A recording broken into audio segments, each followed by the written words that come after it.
In 1999, the idea of Mario hitting Pikachu was a playground rumor. Then HAL Laboratory and Masahiro Sakurai released Super Smash Bros., and the industry changed forever. But while we're used to the HD polish of Ultimate, seeing the original 64-bit geometry at 1440p reveals something fascinating: that Solar of the series was perfect from day one.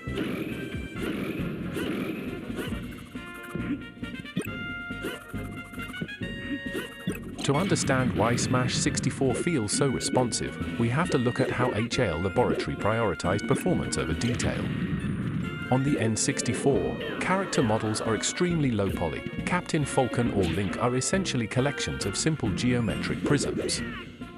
In our 1440p upscale, you can see that papercraft aesthetic clearly. There are no complex textures to hide the sharp edges. But this was a mechanical choice. By keeping the geometry simple, the engine frees up the reality display processor to focus on the hitbox detection and the environmental effects. Notice the hit-stopped effect. When a move connects, the game freezes for a handful of frames to emphasize the impact. This isn't a lag spike, it's a deliberate design choice that gives the game its damage and weight. On a CRT, this looked like a blur of action, but at 1440p with 6 times the native resolution, you can see every distinct frame of that impact. The engine also uses a very aggressive 2D sprite system for the background elements and hit sparks. By offloading these to 2D planes, the game maintains a solid 60 frames per second, even when 4 players are clashing in the center of the stage. In 2026, seeing this level of pipeline efficiency is a reminder that you don't need millions of polygons to create a perfect combat flow.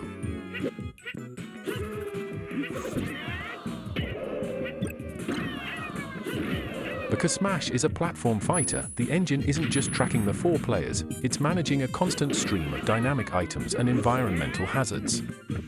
In these random skirmishes, you can see how the N64's architecture handles transparency and particle effects. Look at the smoke from a Bob OMB or the beam from a ray gun. On original hardware, these effects were notorious for causing slowdown, a literal drop in game speed when the CPU was overwhelmed.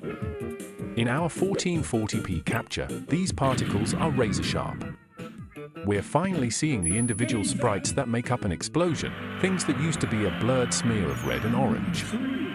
What's really impressive is the stage geometry. Whether you're fighting on the moving platforms of Yoshi's Island or dodging the hazards on Saffron City, the N64 keeps the collision data perfectly synced with the visuals. Even in the middle of a 4-way brawl with items flying everywhere, the game maintains its honest feedback. There's no phantom range or geometry clipping. What you see is exactly what you hit. Pushing the resolution to 1440p doesn't just make it pretty, it proves that HAL Laboratory built a rock-solid foundation that never needed to hide behind low-resolution textures to function.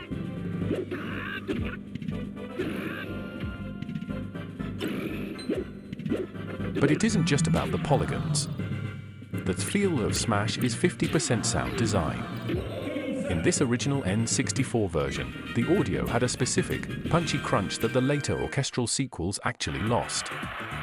Because the N64 used the CPU for audio processing rather than a dedicated sound chip, the sound effects here have a very direct, low FI weight. Listen to the crack of a bat or the thwack of a heavy aerial. At 1440p, your eyes are getting this surgical, clean image, but your ears are still getting that raw, 1999 arcade energy. The game also uses a genius zoom mechanic. The camera dynamically pulls in and out based on player distance, a feat of 3D math that was revolutionary at the time.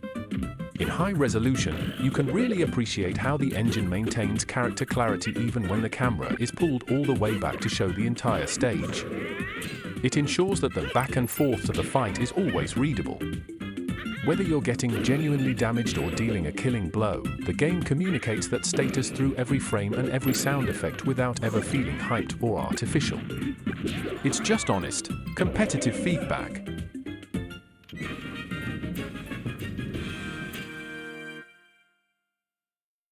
So, looking at Super Smash Bros. Through the lens of a 2026 technical retrospective, how does it hold up? By pushing this original N64 code to a 1440p internal resolution, we've effectively removed the final barrier between the player and the game's intent. We've seen that the N64 didn't need complexity to create a masterpiece, it just needed stability.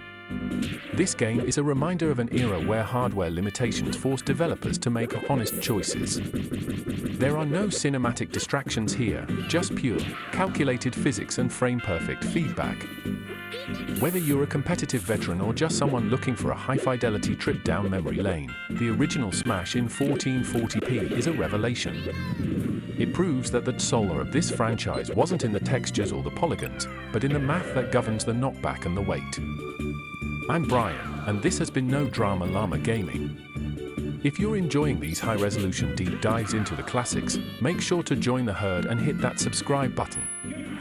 We're continuing to push the limits of what this era of gaming can look like. I'll see you on the next stage. Always stay grounded.